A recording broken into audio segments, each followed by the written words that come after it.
Alhamdulillahirabbil alamin.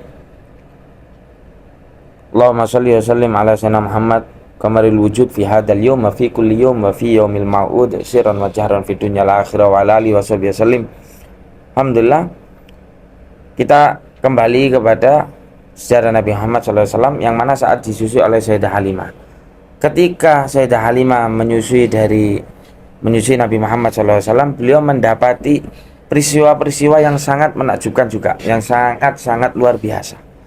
Yang mana Sayyidah Halimah pada saat itu beliau membawa Nabi Muhammad SAW menuju Ka'bah. Kemudian qalat Halimah fa'adatuhu wa dakhaltu bihi fanakasa hubala ra'sah. Ketika Sayyidah Halimah membawanya ke dalam Ka'bah, maka hubala ra'sah, patung besar yang bernama Hubal itu menundukkan kepalanya karena ada bayi Nabi Muhammad SAW.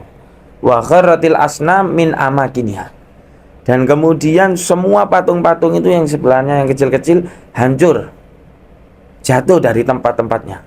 Fajitu ilal hajaril aswad, dan tidak lepas dari sana, fajitu ilal hajar aswad, Sayyidah Halimah Sa'diyah kemudian mendatangi Hajar Aswad liuqabbilah, untuk mencium Hajar Aswad tersebut. Fakharajal hajar min makani, Hajar Aswad yang keluar dari tempatnya hatta iltasaqa biwajhi sallallahu alaihi wasallam, sampai menempelkan batu tersebut, sampai menempelkan ke wajah mulia Nabi Muhammad sallallahu alaihi wasallam.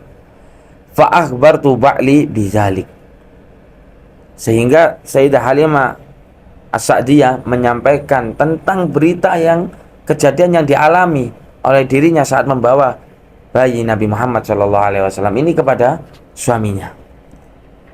Waro'at Halimah maqatra min barakati Muhammadin mahayyarul adhana. Begitu pula yang disebutkan dalam dia ulami ialah waro'at Halimah maqatra min barakati Muhammadin.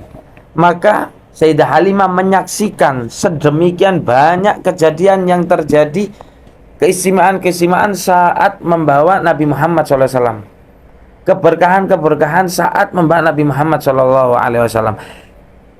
Mahayyarul adhana, yang tidak mampu sama sekali untuk masuk akal, untuk dilogika, tidak mampu sekali. Sangat besarnya berkah dari Nabi Muhammad SAW. Daralahul sadyu, sampai dikatakan mengalir deras ASI dari Sayyidah Halimah radhiyallahu anha. Padahal sebelumnya belum seperti itu, tapi ketika membawa Nabi Muhammad SAW mengalir deras ASInya. Kemudian waqad kana Ibnu Hayabitu yabki musghoban jay'ana, yang mana sebelum adanya Nabi Muhammad SAW tak pernah merasakan kekenyangan anak-anaknya Sayyidah Halimah dari ASInya, gak pernah.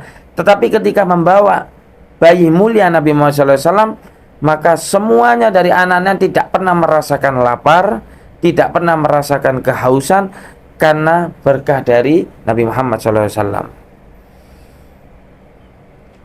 Lakinnahu laila anja al-habibu, ketika di malam itu, sejak kedatangan Nabi Muhammad SAW membawa bayi yang mulia itu Nabi Muhammad SAW, bata mawfuran ridho syab'ana.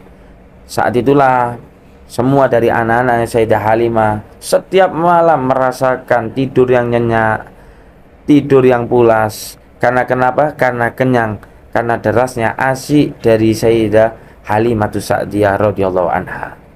Wa darratin naqatu albanan, dan pula mengalirlah air susu ontanya yang dimiliki oleh Sayyidah Halimah Sa'diyah. Kemudian waqad samunat duwaibatuha fakana syana, menjadi kuat dan sehat, dan hal ini meneruskan hal yang menakjubkan lainnya. Dengan hal ini yang disebutkan dalam kitab Dia Ulami ini, masih banyak terdapat keajaiban-keajaiban yang dialami oleh Sayyidah Halimah saat menyusui Nabi Muhammad SAW. Bahkan Nabi Muhammad SAW pun juga tidak pernah ketika disusui oleh Sayyidah Halimah Sa'diyah radhiyallahu anha, beliau enggak pernah mengambil jatah dari jatah yang bukan milik Nabi Muhammad SAW. Itu pula disebutkan dalam kitab syaraful anam. Maka dari itu kita baca satu persatu, kita baca terus menerus, kita dengarkan sejarah-sejarah Nabi Muhammad SAW agar semakin tumbuh rasa cinta kita kepada Nabi Muhammad SAW, sehingga kita bisa mencintai dengan sempurna kepada Nabi Muhammad SAW dan masuk dalam sabda Nabi, almar'u ma'aman ahab. Seseorang itu akan dikumpulkan bersama orang-orang yang ia cintai. Semoga kita semua bisa mendapatkan mahabbah yang besar kepada Nabi Muhammad SAW dan bisa berkumpul dengan orang-orang yang cinta kepada Nabi Muhammad SAW di dunia, terlebih-lebih di akhirat kita mendapatkan syafaat Nabi Muhammad SAW. Amin ya rabbal alamin. Wassallallahu alaihi wasallam Muhammad wa ala alihi wasallam walhamdulillahi rabbil alamin.